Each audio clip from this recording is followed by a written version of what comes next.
నాకు కొంచెం ఉంది ప్రభు, అందులో కొంత సాయం చేస్తున్నా ప్రభు. మరి నీకెట్టరా అని దేవుడు అడిగాడు అనుకో, నాకు నువ్వు ఉన్నావుగయ్యా. నీ చేతిలో ఉన్నదంతా పెట్టేస్తున్నావు, మరి నీ పిల్లల భవిష్యత్ ఏంటి అన్నాడు అనుకో ప్రభు, ఏమంటావు నువ్వు? ఏంటి ప్రభు అట్టు మాట్లాడుతావు? నేను లేకపోతే నాకు నా పిల్లలకి నువ్వు లేవా?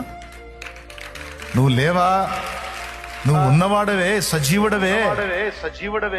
నీ చిత్తం నెరవేర్చడానికి నేను నాకున్నదంతా నీ కోసం, నీ బిడ్డల కోసం నేను త్యాగం చేసినప్పుడు నా బిడ్డలకు నువ్వు అన్యాయం చేస్తావా?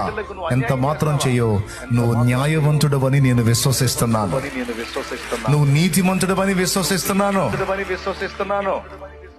నేను ఉన్నా లేకపోయినా నాకు కలిగిన సమస్తాన్ని నువ్వు కాపాడుకోగలవని నేను నమ్ముతున్నాను తండ్రి. నువ్వు నన్ను కాపాడగలవు, నా బిడ్డల్ని కాపాడగలవు, నన్ను ఆదరించగలవు.